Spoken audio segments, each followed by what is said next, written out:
All right, question of the day. What is your favorite legacy game? Because we are that far in the genre of legacy games that there are more than enough to list your favorites and they can completely not match someone else's. I really enjoyed the Jurassic Park one. I know that puts Carla and me in a minority there, but we played it 2 players. Anyway, not what this video is about. But notice this. I got my ring light back. Actually, I didn't get it back. It started working all of a sudden. So the lighting is back to being better. I don't know if it's perfect or not, but it's back to being better. But today we're talking about Sagrada Artisans. This is a legacy game from the Sagrada series. Now there are some changes, mostly cosmetically, to how you play in order to make it a legacy game instead of a one-off. And we're going to talk about all those changes right now. But just so you know, I am not going to spoil anything. I'm going to give you my thoughts on kind of the whole experience and not spoil anything for you. So that is what we're going to do. Ella, tell them, let's get to the table. Tell them, say let's get to the table. Let's get to the table. We'll be right back.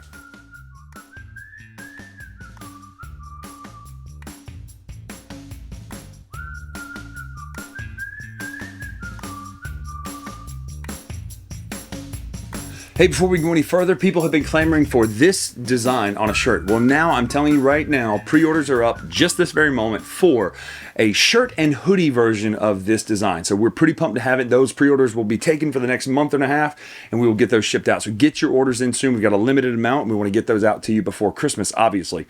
Much before Christmas. So get your orders in, and we'll ship those out very soon. But let's get to the video. All right, so this is Sagrada Artisans. Now, this is page 1. Now, notice these flaps are closed. There are things you're going to learn. That's not a spoiler.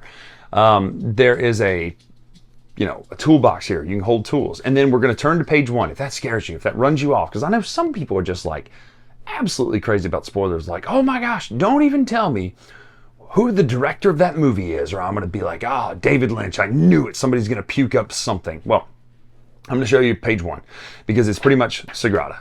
Now, here's what's interesting about this. You have your booklet here with adult coloring book passages, right? Same normal rules apply. You have your basic things here, color restrictions, number restrictions, but you don't have dice that you're going to put in here. You have colored pencils. Now, I will say, yeah, that's a problem. Yeah, that's also a problem. But you're going to take the dice just as normal. They'll go on a board over there. I'm not showing you that because there are some things that will happen to your board that obviously ours already has that yours will not. So you'll put the dice on the board. One difference is you can't have 2 purple 5s or 2 red 2s. You have to re-roll until everything's different. But what you have your public scoring here. You'll get a private scoring at the beginning of each mission, and then you'll have 3 tools that you can use for each mission. But you can also take your own personal tools into the mission if you want to, or the window if you want to.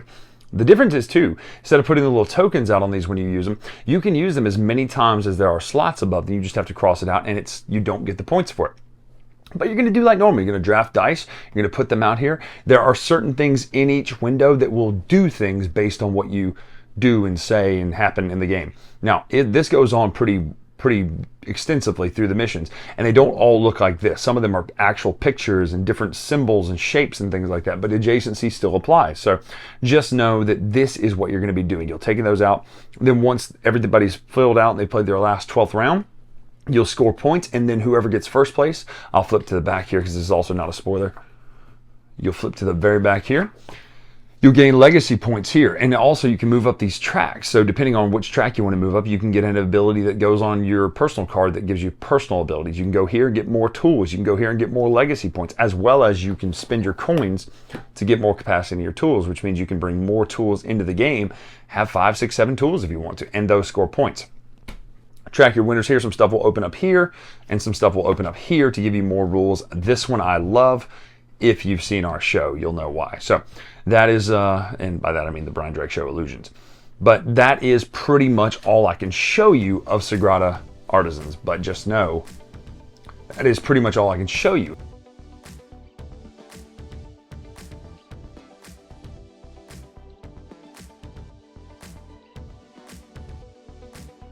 So that's Sagrada Artisans. Now let's back up for a second. Sagrada is one of my favorite games of all time. It's in my top 20 for sure. I haven't updated my list in a while, but it definitely is. I can already tell you that, even if it's not literally right now on the YouTube video.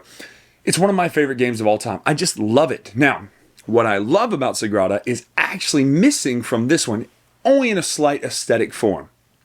but this one makes up for it in an interesting way. So what I love about Sagrada is the dice in the window. I love being able to put those little dice out there and have an actual stained glass window of dice.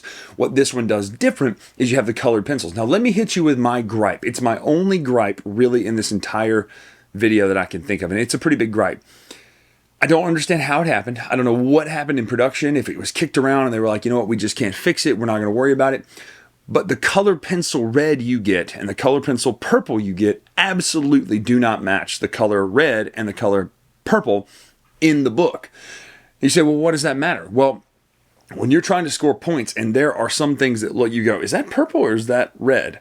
And they go, well, there's shapes on it. But here's the thing. I'm not looking at the shapes if I'm trying to quickly color in. So I wish the purple red would be a lot closer to what they actually are in the printed page into the colored pencils. Now, can I go find a colored pencil to match it? And can I just get over it? Yes, but I shouldn't have to. So that's my only gripe. So everything else from this point out is going to be pretty glowingly positive. Now, one other gripe. I actually do like the way the dice look better, but I get it. It's actually cool to be able to make those different patterns that you can't do with six-sided dice that you can do in this. So I really appreciate that.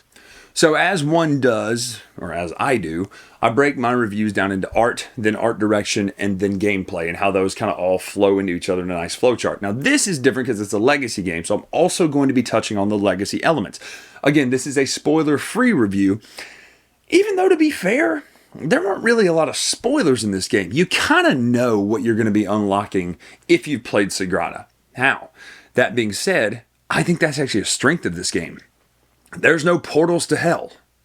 Let me know if you know what that references to, which game I'm talking about there. They just pop up all of a sudden, right? This is a game in which you're building windows all throughout the decades and centuries, and you're hopefully having a beautiful Sagrada. There's some great twists and turns that happen. There's some great unlocks where you go, oh, that's really awesome. There's one that I kind of saw coming, but that's okay because I played a lot of legacy games. Had I not played a lot of legacy games, I would not have seen coming. So just know, those surprises are there.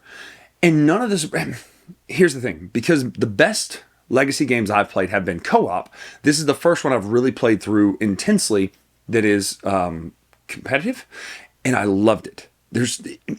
We'll get to that in a minute. Now, let's talk gameplay, or art first. First of all, the game looks great. I'm not as big of a fan of the pastel pencils as much as dice. I think I've already covered that.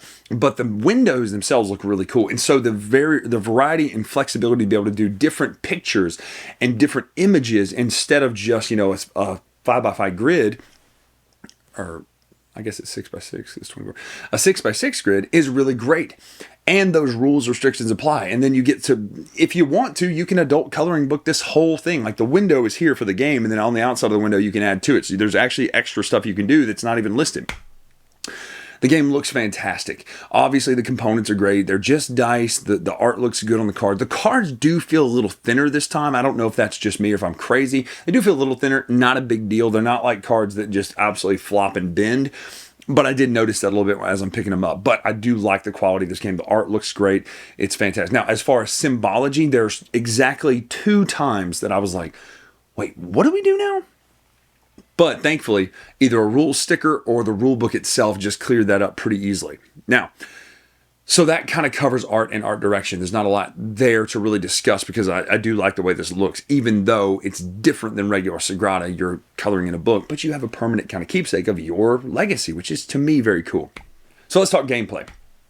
First and foremost, obviously I love Sagrada, but the wrinkles and tricks and treats and all that sort of stuff that this one adds by unlocking things, by, if the first 2 do this, unlock this, I really like. Plus, the games kind of go back and forth. There's not like a runaway winner where it's like, well, I can never catch up with that person. The game is smart in what it gives the people who are in last place and second place to better themselves for the next turn. It really helps with that. So the catch-up mechanics in this game are fantastic. And they don't feel like overly gimmies, but at the same time, they don't feel like, oh my gosh, this is just ridiculous. I can never catch that person. So the catch-up mechanisms and stuff really work well. The legacy things are pretty exciting. But what I love about this being a legacy game, but not an over-the-top legacy game, is that it's simple. The things that you find out in the story and the legacy aren't like, oh my gosh, open your second drawer in your bathroom and find that there's a box hidden in there and pull it out, and now there's dinosaurs in this game. No, it's nothing like that. In fact, it's mostly components and things you've played from other Sagrada games, but they come in strategically and they add things, and there's things you can now do that become part of your repertoire. You know, you get permanent tools, you get tools that you can continue to use until they break. Like, those little things to me are such a huge win over the original game that I 100% recommend this game. If people played the original and liked it, they're going to love this game. Now, as far as legacy games go, this is one of my favorite. I absolutely love this game. The problem with reviewing a legacy game is that I need to rush through it to play it. The problem with that is I want to slow down and enjoy this one, and it is so enjoyable. Like, I love this. In fact, we're going to play through it again, most likely, whether it be through a reset pack or just using the other two.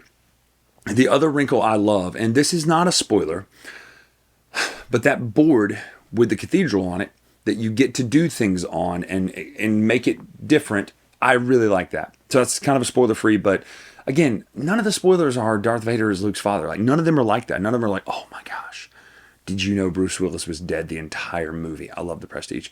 But none of them are like that. They are kind of straightforward. It's like, hey, you can now do this. And hey, guess what? You can now do this. And oh, by the way, you can now do this. So it's really strategically done. I love how that works in this game. So Sagrada Artisans is one of my favorite legacy games of all time. It's also probably very high on my list of favorite games of all time. I loved this experience. It is a 9 out of 10. I absolutely adore Sagrada Artisans.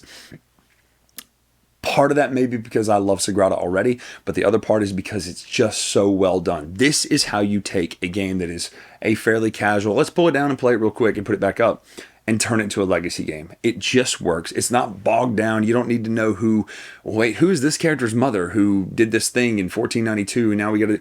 That doesn't matter. Like, none of that. In fact, I barely know the story still, but it doesn't matter. Like, it's cool. I get it. There's a dude, he's jealous about his artistic legacy or whatever, but it doesn't matter. The game is great. The legacy components work. The things you get to add mid-game work really well. The things you get to add after each game work so well. It's just such a good game. This is a 9 out of 10. I love Sagrada Artisans. Go get it right now. Pick it up, play it, play all the way through it. I do recommend obviously playing through with the same people, or else you're going to be like, well, why did they have this and this? You know, but love this game, love this game, love this game. So that is Sagrada Artisans. I'm Brian Drake here on the Dice Tower. Make sure to follow us on Twitter, Instagram, etc. at Dice Tower Brian. Until next time, we'll see you.